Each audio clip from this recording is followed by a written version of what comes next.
اسلام آباد high court نے توشہ خانہ کیس میں عمران خان اور بشرا بی بی کی نیب طلبی کا نوٹس غیر قانونی قرار دے دیا۔ نیب نوٹسز کے خلاف درخواست پر جسٹس عامر فاروق اور جسٹس بابر ستار کا فیصلہ جاری۔ پاکستان اور چین کی بے مثال دوستی تاریخ کی نئی بلندیوں کی جانب گامزن۔ چین نے پاکستان کو ترقی، استحکام اور خوشحالی کے سفر میں بھرپور تعاون کی یقین دہانی کرا دی۔ چینی وزیر خارجہ کی دفتر خارجہ آمد پر پرتپاک استقبال۔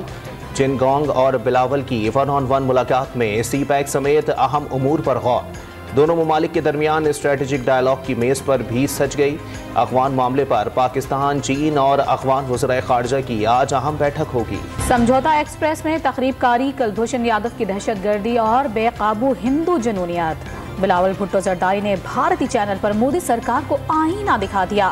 مقبوضہ کشمیر میں اگست 2019 کے اقدامات واپس لیے جانے تک حالات سازگار نہیں ہو سکتے۔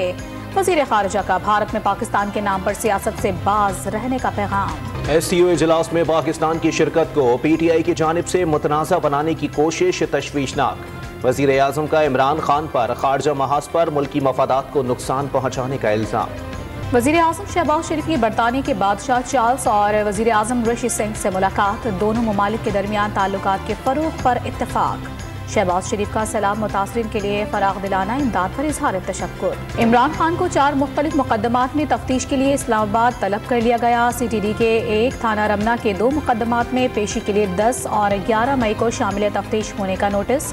پولیس لائن ہیڈ کوارٹر میں جے آئی ٹی کے سامنے پیش ہونے کی بھی ہدایت۔ تحریک انصاف کی سپریم کورٹ سے اظہار یکجہتی کے لیے آج ملک بھر میں ریلیاں نکالنے کی اپیل۔ حکومت نے عدالتی فیصلہ نہ مانا تو جنگل کا قانون نافذ ہو جائے گا۔ عمران خان کا عوام کو باہر نکلنے کا پیغام۔ فیصلہ سازوں کو بتا دیں کہ عوام عدلیہ کے ساتھ ہیں۔ اسد عمر کی گفتگو۔ پی ٹی آئی رہنماؤں کے لیے سکھ کا سانس۔ لاہور کی عدالت نے ریلی کے دوران توڑ پھوڑ کیس میں اسد عمر اور یاسمین راشد سمیت کئی رہنماؤں کی ضمانت کنفرم کر دی۔ 1 لاکھ کے مچلکے جمع کرانے کا حکم۔ آرمی چیف کے اہل خانہ کے ڈیٹا تک غیر قانونی رسائی پر نادرہ نے اپنے سابق ملازمین کے خلاف فوجداری کارروائی شروع کر دی۔ نادرہ اور حساس ادارے کی تحقیقات کے بعد 6 ذمہ داروں کو پہلے ہی ملازمت سے فارغ کیا جا چکا۔ کراچی سمیت سندھ کے 5 ڈویژن میں کل ضمنی الیکشن ہوں گے۔ 292 پولنگ اسٹیشنز انتہائی حساس قرار۔ الیکشن کمیشن نے امن و امان برقرار رکھنے کے لیے فوج اور رینجرز کی مدد طلب کر لی۔ ساہیوال کے گاؤں میں مہندی کی رسم کے دوران قانون کی دھجیاں اڑا دی گئیں۔ علاقہ ہوائی فائرنگ سے گونجتا رہا۔ شہری خوف زدہ، پولیس خاموش تماشائی بنی رہی۔ اپر کرم میں 5 اساتذہ سمیت 8 افراد کے قتل پر ضلع بھر میں فضا تیسرے روز بھی سوگوار۔ تمام کاروباری مراکز اور تعلیمی ادارے بند، سڑکیں سنسان۔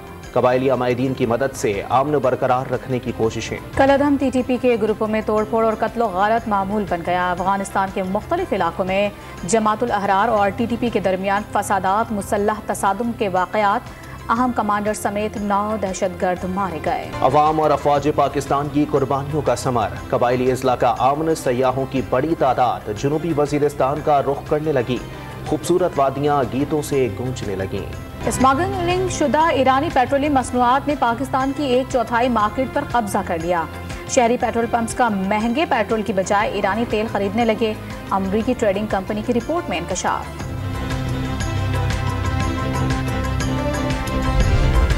ریٹنگ ایجنسی فچ نے مشکلات کے باوجود جلد پاکستان اور آئی ایم ایف کے درمیان معاہدے کی پیش گوئی کر دی۔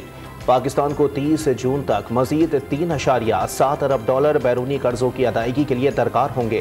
آئندہ مالی سال بھی ادائیگیوں کا دباؤ برقرار رہنے کا امکان۔ پیاس سے صحرا میں علم کی پیاس بجھانے کا مشن۔ پنجاب ایجوکیشن فاؤنڈیشن نے چولستان میں بھی موبائل اسکولنگ کا آغاز کر دیا۔ خانہ بدوش بچوں کے لیے شہر علم منصوبے کے عنوان سے 300 سے زائد نئے اسکول کھولنے کی تیاری۔ چارلس سوم کے سر پر برطانوی سلطنت کی بادشاہت کا تاج آج سجے گا۔ ویسٹ منسٹر ایبے میں تقریب کی تمام تیاریاں مکمل۔ وزیر اعظم سمیت 100 سے زائد ممالک کے سربراہ حکومت تقریب میں شرکت کریں گے۔ لندن کی شاہراہیں پرچموں سے سجا دی گئیں۔ عوام پارلیمنٹ اسکوائر اور وائٹ ہال پہنچنے لگے۔